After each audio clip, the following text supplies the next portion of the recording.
गांव से गुजर रहे थे। उस गांव के लोग उन्हें पसंद नहीं करते थे। उन लोगों ने बुद्ध को घेर लिया और उन्हें बुरा भला कहने लगे। गांव वालों का सरदार सबसे ज्यादा नाराज था। वह तो बुद्ध को गालियां ही देने लगा, पर बुद्ध इस सब से बेपरवाह मंद मंद मुस्कुराते रहे।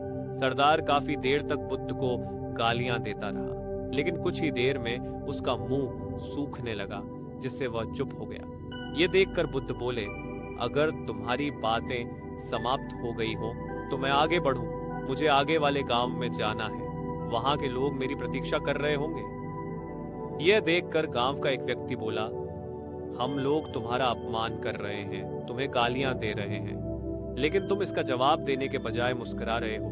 तुम इसकी प्रतिक्रिया क्यों नहीं देते? बुद्ध बोले, वत्स, तुमने आने में तनिक देर कर दी। यदि तुम 10 वर्ष पहले आए होते तो मजा आ जाता, क्योंकि 10 वर्ष पहले मैं भी तुम्हारी तरह था।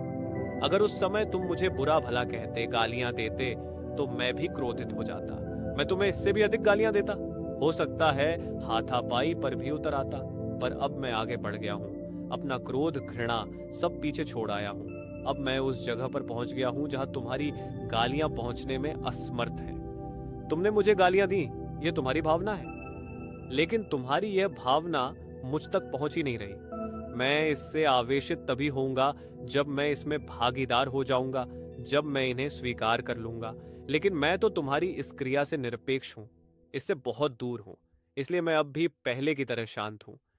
यह सुनकर सरदार बोला, अरे ऐसे कैसे? मैंने तो तुम्हें गालियां दी हैं और वो पूरे गांव वालों के सामने दी हैं। फिर उसे लेने या न लेने का क्या मतलब है? बुद्ध बोले, वत्स, कल मैं एक गांव में गया था। वहां के लोगों ने मेरा प्रवचन सुना, वे बहुत प्रसन्न हुए। गांव का मुखिया मेरे लिए मिठाई लेकर आया और उसे खाने का आग्रह करने लगा। मैंने कहा कि मेरा पेट भरा हुआ है, इसलिए मैं इसे ग्रहण नहीं कर सकता। यह सुनकर वह व्यक्ति मिठाई वापस लेकर चला गया, क्योंकि जब तक मैं कोई चीज लूंगा ही नहीं तो कोई मुझे कैसे दे पाएगा? इसमें तो मेरी सहमति आवश्यक है ना? हाँ, ये तो है। एक व्यक्ति ने बुद्ध का समर्थन किया।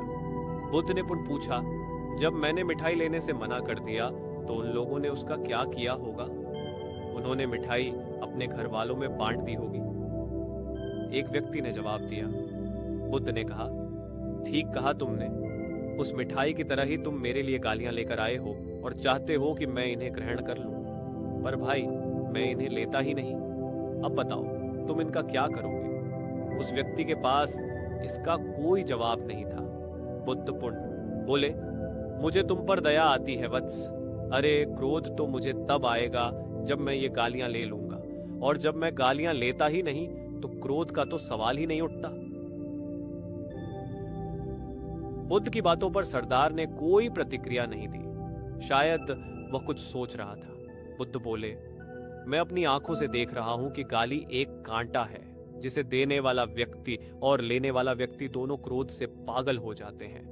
तो फिर तुम ही बताओ कि मैं आंखें रहते हुए भी कैसे कांटों पर चलूं? आंखें रहते हुए मैं कैसे गालियां ले लूं?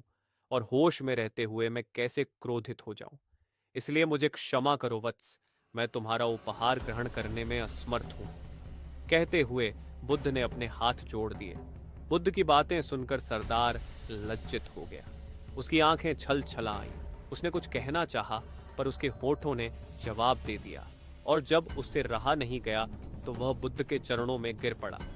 दोस्तों, हम में से ज्यादातर लोग यही समझते हैं कि हमारे दुखों का कारण कोई दूसरा व्यक्ति है, और जब हम ऐसा मानते हैं तो हम अपने स्वनियंत्रण की कमी और अक्षमता को अनदेखा कर रहे होते हैं।